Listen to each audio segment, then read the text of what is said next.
your view of what security was for you a year and a half ago is a very, very different view now. And because of that, it's time to take what you no longer need and remove it from your psyche. And that's part of what Mars Pluto is doing, is purging the things that you really don't need anymore. And the only reason you're holding on to them is because you're afraid.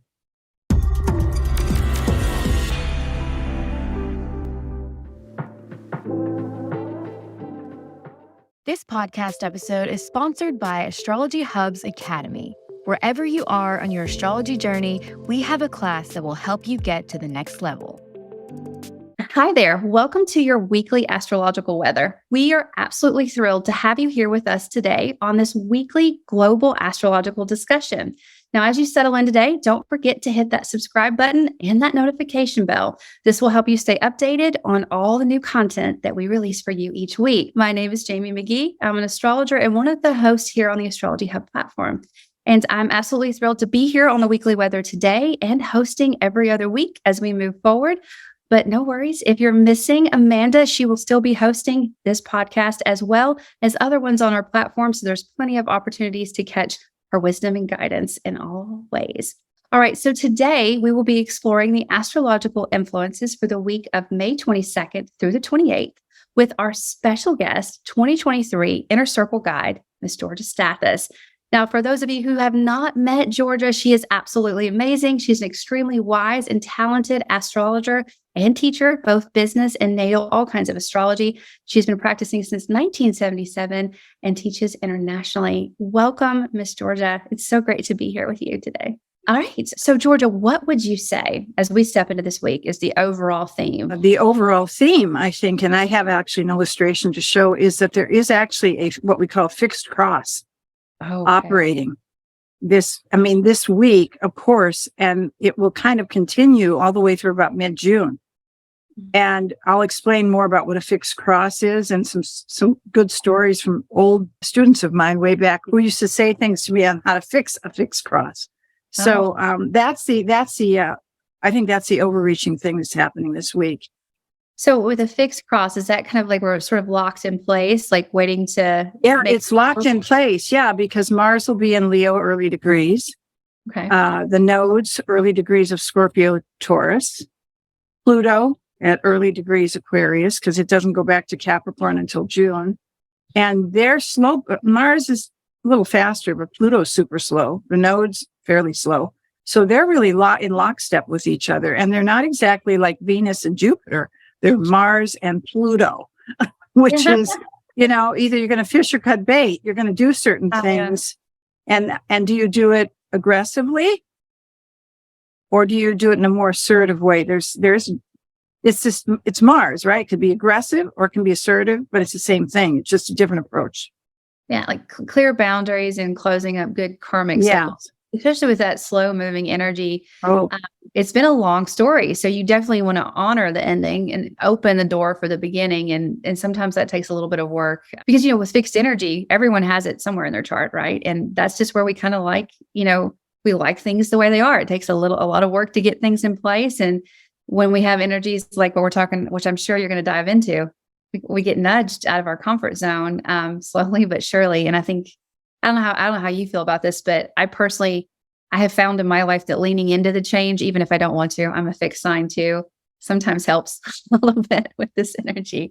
A little bit or nothing happens except explosive, kinds of very stressful things. I mean, but the fixed signs are great too, because they really finish what they start. Mm-hmm. Yes. I mean, there is a stick-to-itiveness to it, but I mean, you can get stuck in the mud also. Right. And not be able to get your feet out.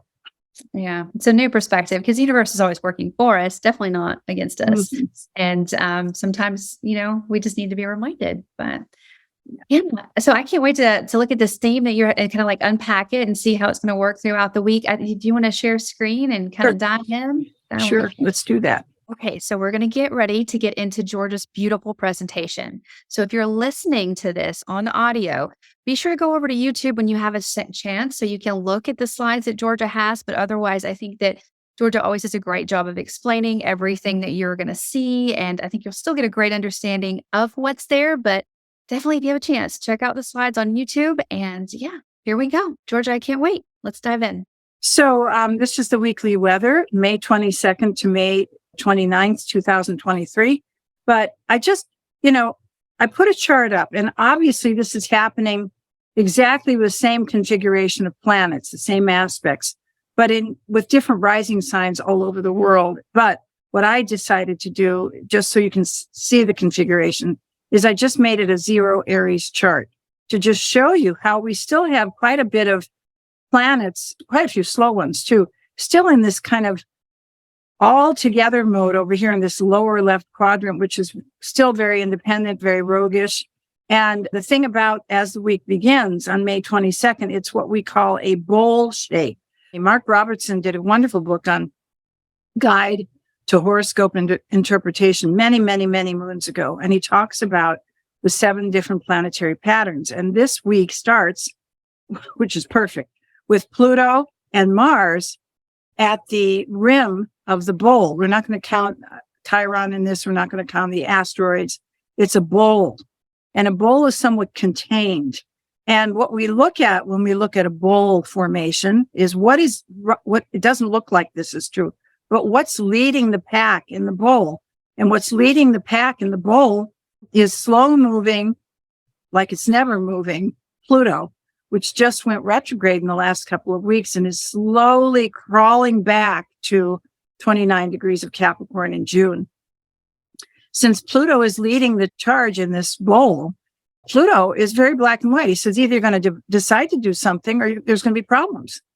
That's Pluto. It doesn't really negotiate very well. Yeah. I mean, Pluto's been kind of sitting there for a really long time saying, what are you going to do? Considering all the things that happened in my last month. We started with the new moon, total solar eclipse at 29 degrees of Aries, 50 minutes at square position to this Pluto. And this has been a running theme all month. But since this week has this bowl configuration, until we get a few more of these faster planets moving beyond, we still have to look at the fact that it's active. Okay. And now also we have Mars opposite that point. And Mars is the god of war, but Mars is also about cutting away something, severing from something. It's a lot stronger in Leo than it was in Cancer a few days ago. So the good thing about this, maybe it's good, maybe it's bad, I'm not sure, is that since Mars is at the tail end, because here's Pluto leading and Mars is at the very end, it might help not to get into too many confrontations since it is at the tail end, even though you want to do something. The other thing about Mars, it has to do with your motivation. And one thing I do like about a Mars-Pluto opposition is that it pushes you to get something done, to change something. But if we look at, this is the thing that's going to be very interesting to watch this week. What I did, on the left, you see the aspects between the planets from May 22nd. And on the right, we see the final aspects for May 29th, because this is my week for weekly weather. And the thing I want you to see, I tried to get a moving wheel in here, but I couldn't figure out how to do it. You notice here that there is what we call a fixed cross going on here. South and North Node are in Taurus, with Jupiter very close to that point. Pluto is on one of the other corners, and Mars is on the other corner. So this is a fixed cross, which is still there at week's end, and which actually will continue to be a fixed cross until we can get Mars away from these early degrees of fixed signs, until it moves on and releases at least one of the points. So a fixed cross, what is a fixed cross? And what do you do with a fixed cross? Well, years ago, I had a class when I first starting out. I was teaching up in Fair Oaks, California. And I was explaining the difference between a cardinal cross, a fixed cross, a mutable cross. And how, we're dealing with fixed energy, which is very fixed, very stubborn, very unmovable. And I do this actually with my clients. I still use this because I found it worked. So if you imagine a fixed cross and you create it into making a three-dimensional cube, and you put this fixed cube or this fixed cross on the side of a hill, is it going to roll down easily? Of course, it's not going to roll down. And I asked this entire class, I said, well, what would you do? What would you do to get this thing to move a little bit, to get going? And nobody could come up with an answer except I had a very seasoned astrologer in the class, and she was great. I don't remember her name, but I remember her face. And she said, well, if it's on the side of a hill and it's a fixed cube, you move some rocks, because these are heavy planets that are involved. Mars, Pluto, nodes, Jupiter are involved. You move some rocks.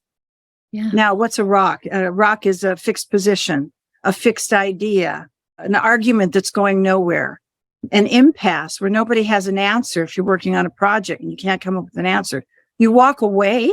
That's one way to move some rocks, but you move some rocks. And then by doing that, you start kind of on this little walkabout as a human being, because you are this month, especially your own hero or heroine, as May is coming to an end, because this entire month, the eclipses have been with Mars or Uranus. And now we have this fixed cross with Mars and Pluto. Mars is about, stepping up to become your own hero or heroine, and to understand while trying to do this, that there may be mistakes made. And human beings are just that. They're human. Any challenge we have are always confronting, and they test us when we face adversity. But the key, especially with a fixed cross, a cube on the side of the hill that's not moving, the key is to try not to react with negative energy when you're faced with negativity, when people are angry, when they're about to burst, when you're threatened or afraid, because sometimes this can happen. If you have Mars opposing Pluto, squaring the nodes with Jupiter, which adds a little extra salsa in there, because Jupiter can be very good, but Jupiter can also be over the top, overdoing something. So one of the things to do when you're in that kind of impasse in the workplace, in a family situation this week, because this is a pretty intense fixed cross, you deflect the energy and you walk away, or you do something completely out of what you normally do. You change your reaction, which will often shock the person that you're dealing with, because they're used to you reacting in a certain way. So from May 22nd to May 26th this week, and then after that, we have a few more days this week. This is your walkabout week, because it's also this week is the last quarter moon of the month. Every month has a closing square or last quarter moon, which is kind of wrapping up the message of this last month. It's kind of like wrapping up a very short planting season, because it prepares you to get ready for the new moon. Finish the things that you promised to finish this month. That's important, because we've had a lot of Aries, Marsy energy, which is not always really good at finishing what they promised. Because if you want to clear the decks for your next move this week, and your intuition helps you on how to do a better job of it, especially on Tuesday, May 23rd, because on Tuesday, there's one little break in the week, Tuesday, May 23rd, which is a moon conjunct Venus, which is a little softer energy than the rest of the week. And also on Tuesday, May 23rd, those two, Moon and Venus, which are very nice planets, very comfortable planets in Cancer, they will be in a sextile to Uranus, which is the awakener. So, or the one that gives you information or out of the box ideas or out of the box thinking. They're sextile. And one of the definitions I always remember for sextiles, one of the few definitions I remember for aspects actually, was a sextile aspect is a combination of an opportunity, if you're paying attention, by the way, and your ability. And so Tuesday the 23rd, you have a Moon, Venus conjunction, sextiling Uranus. Great day for new insights or experimenting with a better idea, or hooking up with a friend that you trust, who you may run into in the store or in the parking lot while you're parking your car. There's something maybe quite magical about that day, because Uranus is also very magical in its expression if you're open to change instead of being too stuck in the fixed cross. But the day before and the day before May 23rd and a few days after, on May 22nd, is the day after. It's the day after Mars is opposing Pluto. And sometimes a few days after this aspect, feel like a volcano. And we did talk a little bit about volcanoes in the full moon lunar eclipse lecture for May 15th or May 5th of 2023. And because Pluto's involved, and Pluto has a lot to do with choice and conscious choice, the sudden awareness of a choice is now here, which you've had, frankly, folks, you've had it since the end of April on the April 20th eclipse, because we had the eclipse squaring Pluto. So this volcanic kind of possibility makes it very important to redirect your energies, as this fixed cross is not going away anytime soon. As I mentioned a few moments ago, they stay in a fixed position, pretty close to fixed until somewhere around the middle of June. So we have a few more weeks to go. But managing volcanoes, it turns out also that on May 22nd, which is the sun, which is life force, is in a sextile to Mars. So we have a little bit of energy, heart, H-E-A-R-T, energy of the sun, working with that very, aggressive, assertive Mars.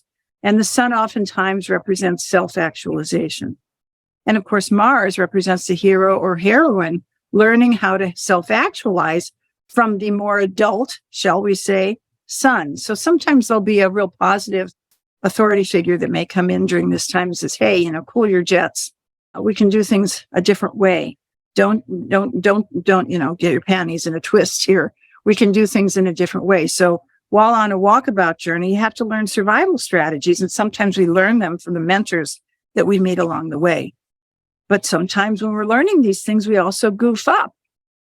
And when we goof up and we can see we've goofed up, it's also very important to suspend the ego and apologize. And apologies are pretty hard for this Mars, Pluto, square the nodes.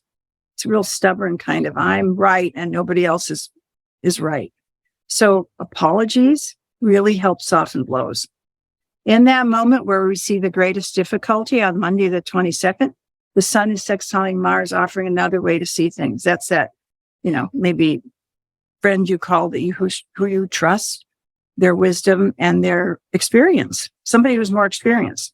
A moment of realization that there is a moment here also by making the correct choice for a new adventure, which is also very Marsy. Now, on May 22nd, also, we have Mars squaring Jupiter. And I alluded to that a little earlier because Jupiter is wonderful, but Jupiter can also be a little bit over the top. And, it's like adding, I don't know, I think it was in the 5th grade, the kids did this volcano experiment with baking soda and vinegar. And, you put baking soda down and you pour a little vinegar and you see all this bubbling coming up. And that sort of reminds me of the Mars square Jupiter is, that at any moment, things could get a little bit out of control since Pluto's involved. So watch as you're making decisions to make some changes this week. Watch your impulsiveness as you head towards solutions. And even though it's a last quarter week for the month, this aspect between Mars and Jupiter, because Jupiter is in Taurus and Mars is in Leo, it's a first quarter aspect during a last quarter lunar phase. So first quarters, opening squares have a lot to do with after you've done all the research, which we've all been doing this month, or trying to reconfigure things that we've all been trying to do this month. After you've done the work, then there's an opportunity here to start to get organized about what your findings are. So self-discipline and self-management becomes important after Mars squares Jupiter as well. The overreacting, again, will not work. If you tend to be somewhat scattered, which many of us are, or if you have too many things on your plate, which many of us are, and which many of you may have with Mars square Jupiter, make a list. I mean, I'm notorious for doing too many things. So I actually make a list every morning. I used to make huge lists, like about 10 or 15 things, but I realized over the years, I'm not going to get all this done. So I just write down about 3 or 4 each day. And that doesn't scare me, and it's manageable and it's doable. And maybe if I get 3 of those things done, it's fine. And then the extra one goes on the next day's list. So making a list will kind of keep you on track. It's like making a map in the wilderness while you're on this walkabout. Get things done that are sitting on your plate since early April. That's, again, the finishing. It's important to finish what you really began to do starting in April when we had this eclipse. there is a reward for courage and flexibility. And that reward, again, is called adventure or new adventures. On May 24th, Venus is squaring Chiron. Now, Chiron is not a planet. Chiron was discovered in the late 1970s. I think it was November of 1977, which is when the holistic health movement began to take flight. Also, for those who don't know this, it was about the time that Elizabeth Kubler-Ross began her work on death and dying, the stages of dying. But it's a comet, and it's been around for a long time. And it's a comet that kind of orbits between Saturn, which is very traditional thinking, and Uranus, which is very futuristic thinking. And as Barbara Hand Clow, many, many, many years ago, when she wrote her book on Chiron, said, it's the Rainbow Bridge. It's a bridge, though. I look at it more as of a bridge. And the square that we see between Venus, which is a fairly fast-moving planet, and Venus rules values and has a lot to do with security orientation, especially she's now in the sign of Cancer. She's squaring Chiron. So this, here's a few days here where, you're really looking to make some changes, and it may have something to do with security or finances or money, but, it doesn't seem possible to do all of it. So what's the one little tiny thing you can do that's combines two different possibilities? And I'll share this story. About 2 weeks ago, there's this place in in Tampa, actually, really lovely place called Uravine Brothers. It's a beautiful plant shop, but I wandered in there because I was exploring that downtown Tampa area. And I saw for the first time, I've never seen these before. Many of you have probably seen these. The most beautiful, the most exquisite paintings made out of moss that you don't have to water. It's dry, but they were beautiful. And he was just such a master. And there were giant ones that covered a wall, and there were little ones. And I thought, my gosh, this is such a beautiful thing, but they were really expensive. And I had my daughter with me. She's learning how to do a few things. She's going back to her art background. And we came out of there and she said, I think we have these materials sitting around from the remodel. Why don't I try to do something? That's a good Venus square Chiron thing.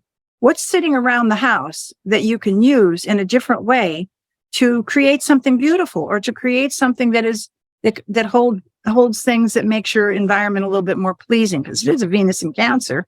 Maybe it's about time to do some beautifying in your home in a very different way.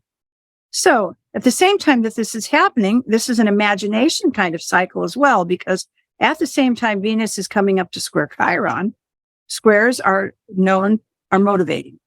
But at the same time, Venus is moving into a very beautiful trine, which is very positive to imaginative Neptune in Pisces by the very end of the week. Venus to Neptune can be a very artistic expression.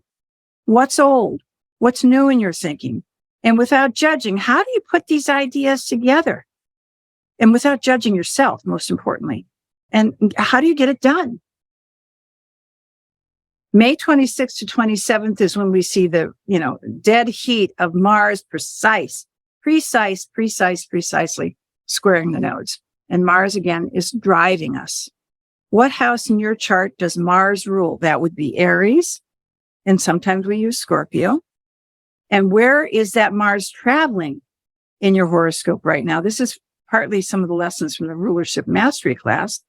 What house does Mars rule in your chart, which would be Aries, let's say, and it's in Leo right now. So what house is it traveling through in Leo, which means you bring the house of Aries into the interpretation where Mars is traveling in Leo in your horoscope, because that'll add to the delineation in a much deeper way.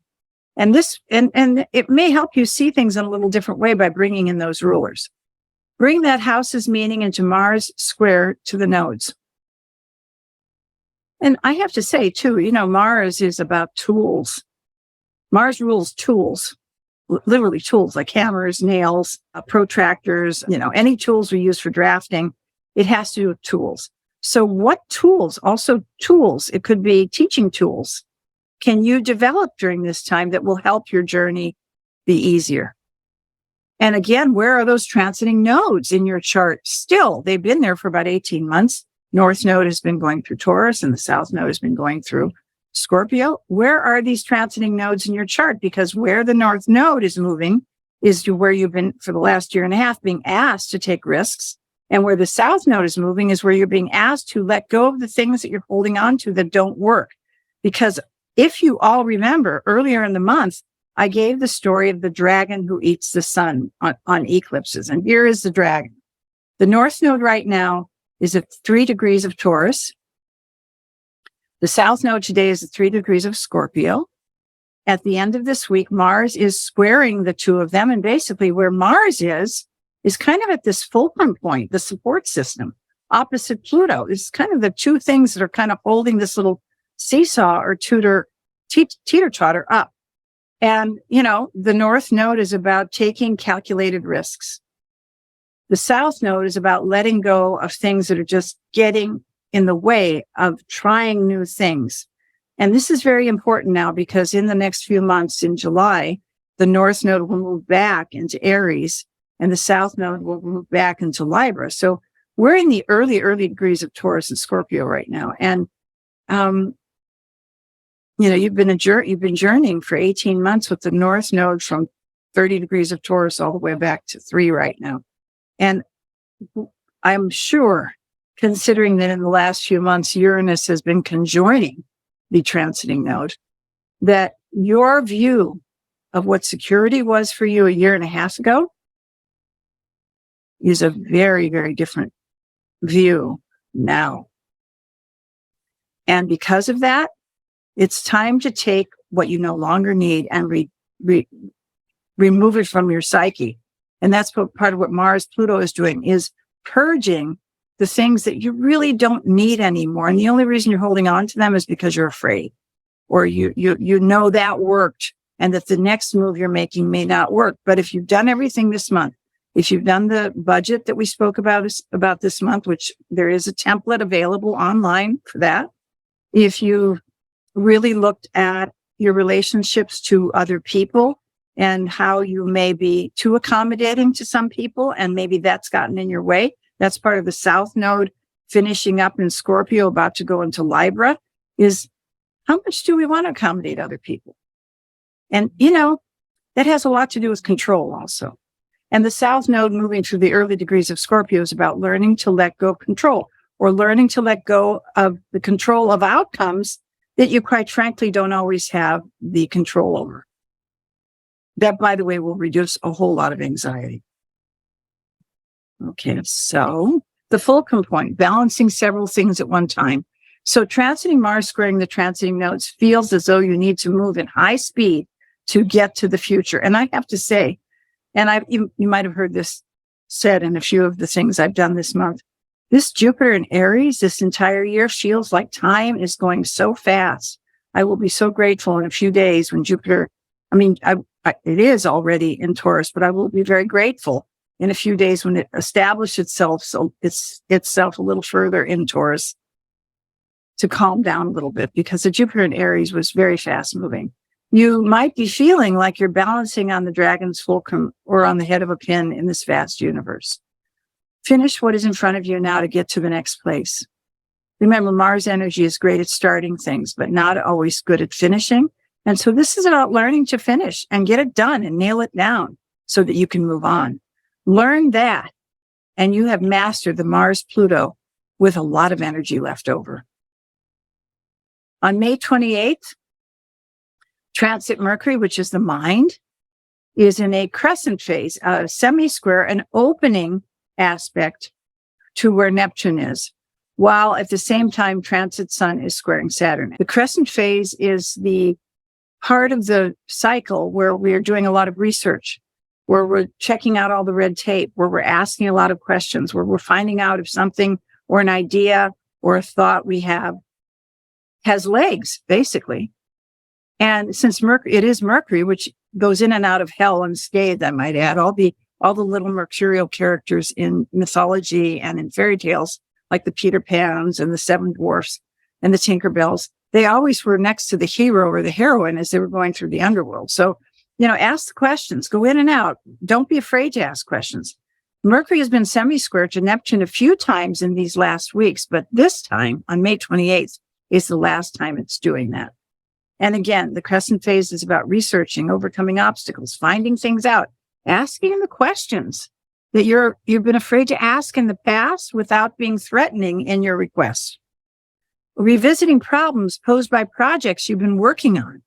And finally, getting that you have to streamline something, because streamlining is the key at the end of the week, as the sun is squaring Saturn on the same day, May 28th. People cannot process a lot of information. Just give the bullet points for now. And in the next few weeks, if it's a new project or a new idea, then in the next few weeks or in the next summer, start unpacking the ideas and reorganizing them. So streamlining is the key at the end of the week. And of course, at week's end, Jupiter in Taurus is conjoining the North Node. And the thing about the nodes, the lunar North nodes, is they involve the moon, which is the people on the planet. And it also has to do about families and homes and tribes and security needs. And so Jupiter conjoining the North Node, it says if you've done the job, you're a traveler and you're now on your way. And I saw this as a quote and I thought I would put this in here. It's by F. Scott Fitzgerald. It was only a sunny smile and little the cost in giving, but like morning light, it scattered the night and made the day worth living.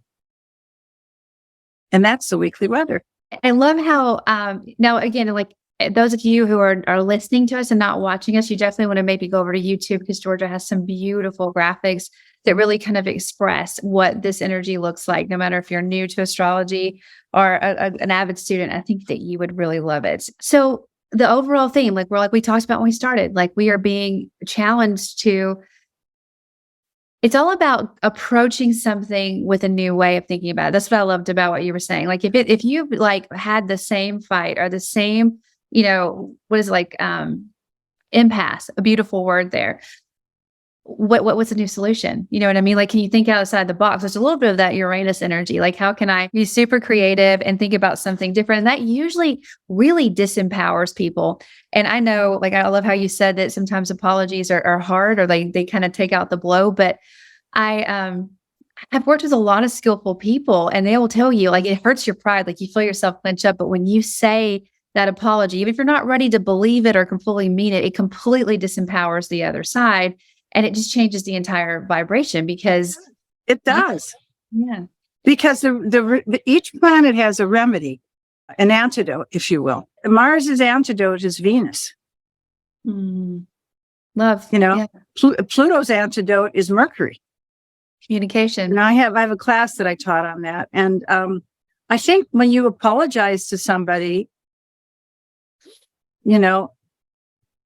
I think it really does disarm someone, because most people these days don't apologize. They just stay angry. We have this whole anger, which America has Mars on the angle anyway. I mean, Declaration of Independence is Mars is on an angle. So we're in a lot of wars and we fight a lot. But, it doesn't have to be that way. Mars can be courageous. It's a hero. It's a heroine. It's the person that leads the way for those who are in the dark. And this last month, I have to say, these two eclipses that we had are very, very significant. They're very, very, we always have eclipses, but these that we had with Pluto and Uranus, extremely significant. And it's an opportunity to just break up your crust, the Capricorn crust, just crack it open, and just scatter the dust and try a new life. Yeah. Because I think one of the questions too, like, apologizing, we did just go through the eclipses, which was a very revealing eclipse on both sides. So sometimes, and then you take that and you add Mercury being in retrograde in Taurus, and now like getting to like clarity and integration, it may be that you're apologizing because you have the other side of the story, or you have a new perspective, or you're able to kind of look behind the veil and settle with it. And it really is super, I love that it's disempowering, but like you said, the way that we're set up right now, like almost, internationally, not just here in America, we speak more than we listen. And when you apologize, definitely a Mars thing. That's a childish Mars. Yeah. The lower vibration of it. The lower vibration of Mars. We speak a whole lot, but we don't do any listening, you know? And when we listen, it changes. Because I mean, especially if you listen, I think listening is powerful. It's important, but also listening, kind of pulling in Mercury there, listening with curiosity. Like, why do you see it that way? Why do you feel it? Why do you feel that way? And sometimes we just don't know because we just see the profile that people put up or the exterior, the boundary that they put up. We don't understand why it's there. And sometimes following their triggers backwards are yours, and really yours are more important because, you know, how you approach the world is what matters. And if you can approach it with a different kind of perspective, it changes everything. And, you know, sometimes another thing that I've been sitting with is like, what is the price of winning? Like, if you win the argument, what Yes. What is the price? What is the price of winning? That's a really good question. And to ask everything, because I mean, you can win the argument, but are you going to be like victorious, happy? Is it going to bring the love back? Not to all sides. So it's really like, you know, that's a hard decision one time, you know, especially if you've been holding on to something and really pushing for so long in a certain direction, to kind of have that like release. But I think we're all kind of collectively in that space, especially as Jupiter gets ready to move into Taurus, to be like, okay, you know, what is the solution? And I love how you said that you were ready for Aries to move, because the analogy really ready. I mean, I have a lot of, you know, I have a good mix of energy in my chart, but the analogy I've been using with my clients is like, it's sort of like trying to light an altar of candles in a windy church with only so many matches, and you run out and you're trying to light the other one and you have like five, but like, you know, going into this energy, instead of having so many irons in the fire, just really concentrating on what matters, like what's important, what can I really put in my Taurus garden and seed and nourish and grow. And I love that we have this, even though it's fixed and we're asked to break it, that's gonna be a good thing to think about. What are you ready to grow with Jupiter now that you can kind of like zero in on what really matters to you? And it's long term. You know what I mean? It's not a short term decision. It's a long term, and you know, I think in our culture, I think it's all over the world now too. Everybody wants something immediately. Yeah, it's like right now I need to make a lot of money. Right now I need to get a house. Right now I have a relationship. Right now. Well, you know, I hate to say this, folks, but whoever's listening to this, you younger people, you're going to live to be like 100 and 110 years old. You got a lot of time. You know, it's not like you're going to die like they used to in the old days, 45 years of age, you get married at 16, have your family, and you die, right? Wow. So there's a lot of iterations of our life over the course of the next, 50 years, even the next 10 years. Mm-hmm. And the other part of it too is, since Pluto is really going to go back now to Capricorn and then go into Aquarius at the end of the year, then back to Capricorn, then into Aquarius, it's literally 2 years until the late part of 2024 when Pluto decides to stay in Aquarius. So wherever Pluto is moving in your horoscope and the house that it rules, which is Scorpio, there is at least a 2-year iteration here of not completely having a direct focus on what you're going to change in certain areas of your life until that little Pluto gets over to Aquarius and stays there. Because when Pluto goes back to Capricorn, it will be disposited by Saturn. When Pluto goes back to Aquarius, it will be disposited by Uranus. Saturn and Uranus, they're like night and day, and I am looking forward to Pluto going back to Capricorn, which will be disposited by Saturn, because you said it'll be with, in Earth at least. And we can kind of, finish a few Earth things that we need to finish and get ready for, the new currency, which is going to be data and ideas and global kind of data and ideas. But that's not really going to come around until about another 2 years. Right. It's trying things out now. Everybody's trying things out with their jobs, with money, investments. Everybody's trying things out. But I tell you, it's not going to be the final solution until it moves that way. So it's definitely a process of, like, especially as Pluto looks back over the last 14 years, like, what did you learn? Where was your power? Where did you surrender it? How did you balance it? What did you do with Saturn in that time period? Because it was like, it could have felt like chaos, even though it was in Earth at times, because, the whole world went through this. But there's lessons there that are going to help you make the decisions as you kind of build your new life. Like, what golden nuggets you don't want to take out the baby and the bathwater together. Like really, there's some great things. So with Pluto looking back, you're looking for the power that you had then and finding the power to go forward.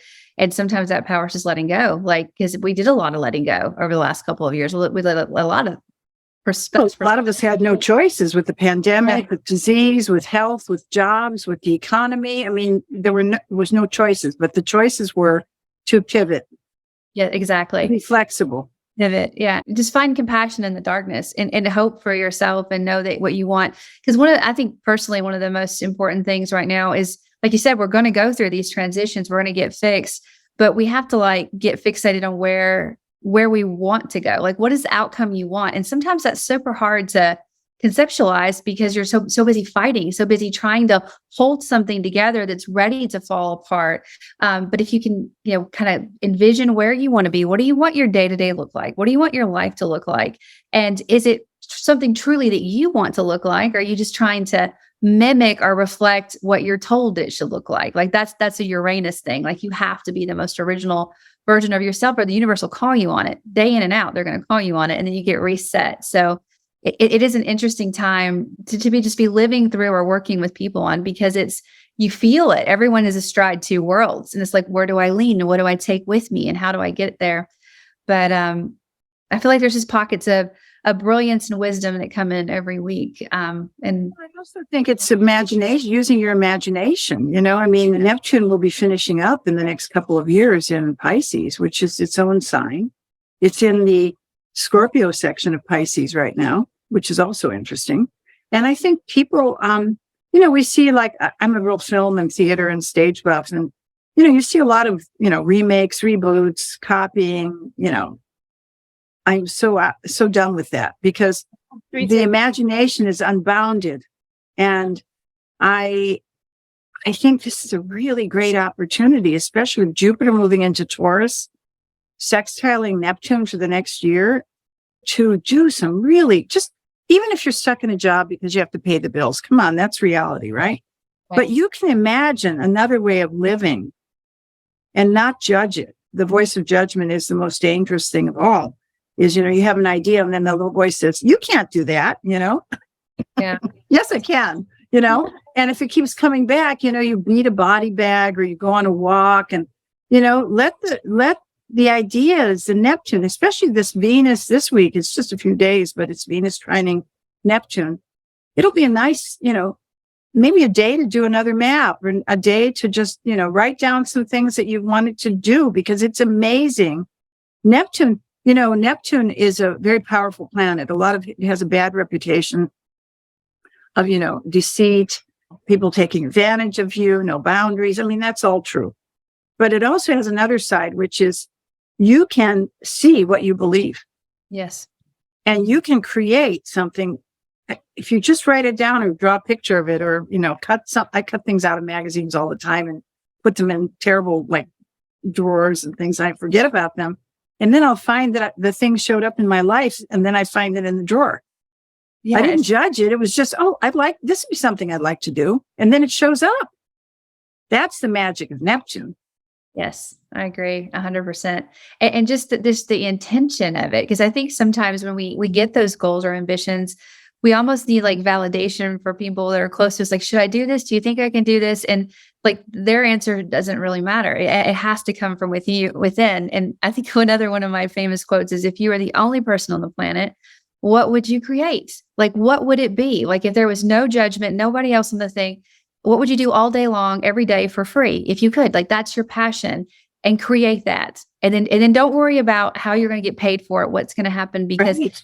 As soon as you start walking down that path, that opportunity, that idea, that connection will come in, and you may need to, stand astride 2 careers, have a job that pays the bills as you're building this other empire. But just the possibility of this creation, and no matter what the sky's doing, the universe is always working for you, not against you. It just feels like it's against us if we're trying to take our very unique purpose, our very unique blueprint, and fit it into a box. Like, you're not supposed to be a carbon copy of anything. And I think this energy is kind of helping us see that everything that we're going through right now as we move into this And it's a slow roller, but we have these intense kind of weeks that tweak the energy and just kind of remind you, because it's kind of like you pass one test and you're like, no, I'm done. I've set my intention. I'm going to do this. And then you get tempted to go the other way.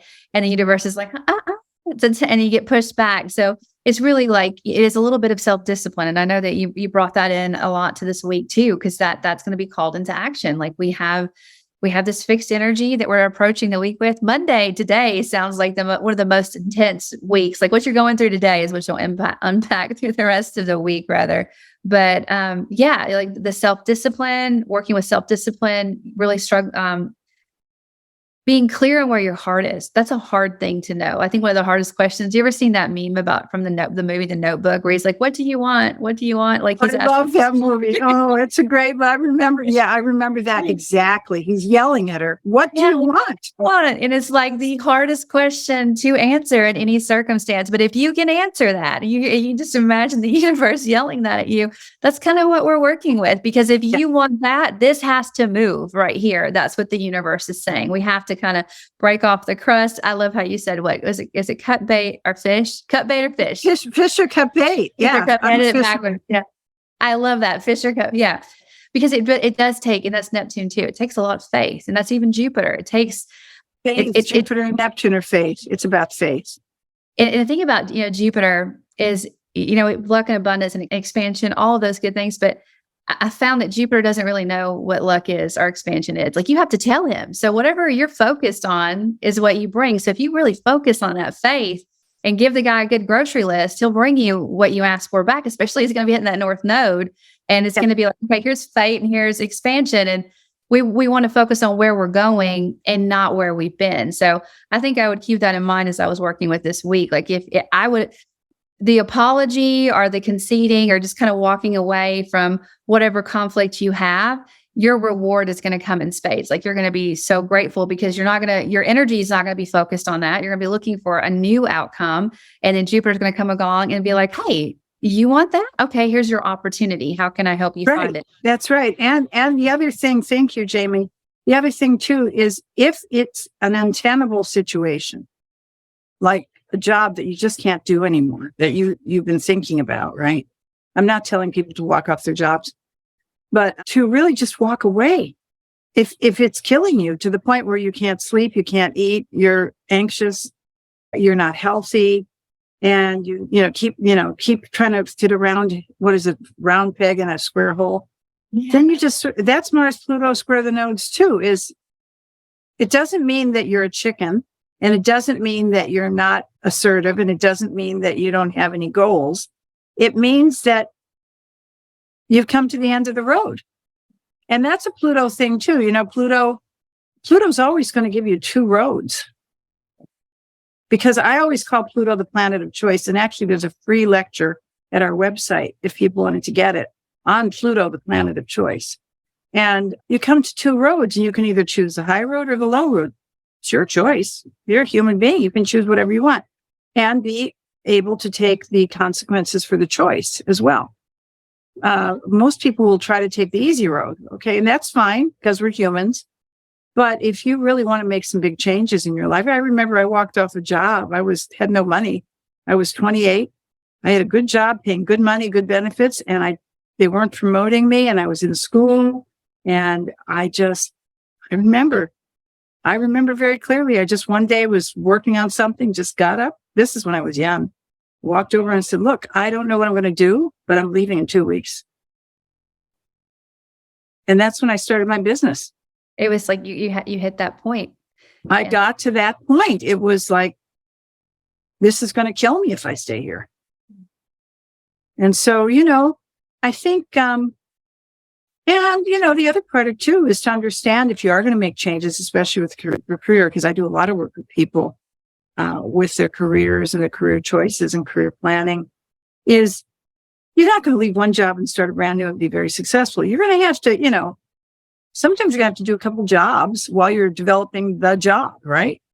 But the good thing about those couple jobs is also you meet people who might be interested in what you're doing for the future. Absolutely. Because the world is this just big cosmic pool. You know?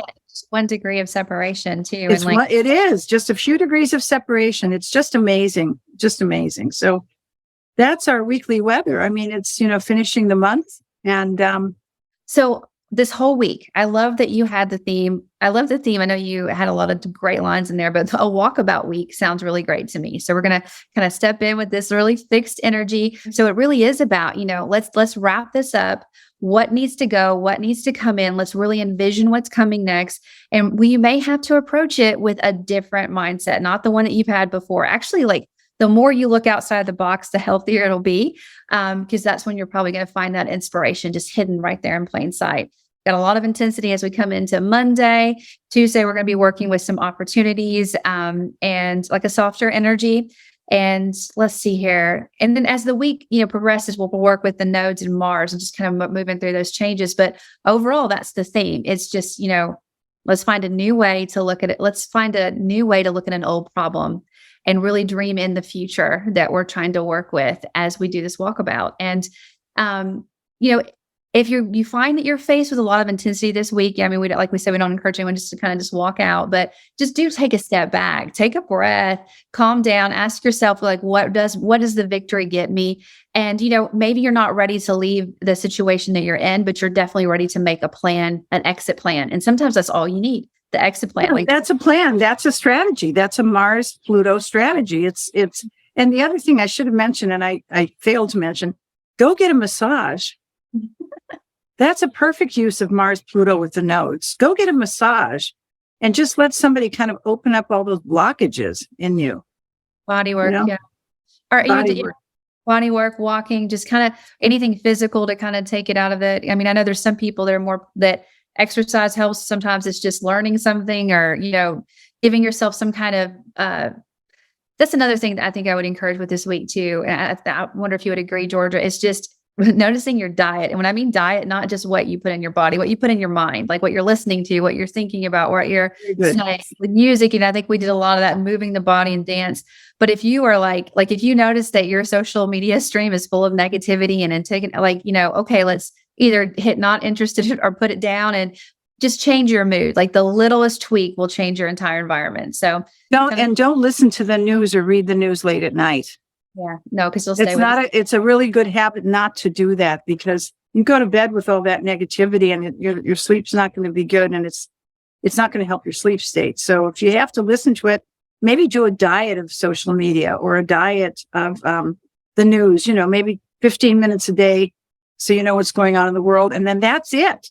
Yeah, absolutely. But the problem is the phone's on all the time. It's always the little notices and the little this and the little that. Well, I gave myself a Saturnian diet of that too. I don't have any notifications on, but it's something I've gotten into recently, which I would be, granted, I have a Gemini moon, but like just listening to books or stories that are fiction or like a lot of like calming acts, anything that can kind of take you out of the emotion so you can get really clear about it. And, what is the outcome that you want? What is it you want? Think about notebook clock. What do you want in this situation and where you're going? So it could be a little bit intense this week, but I think Georgia's given you a lot of great insights about how you can work with it. She's let you know when it would be intense.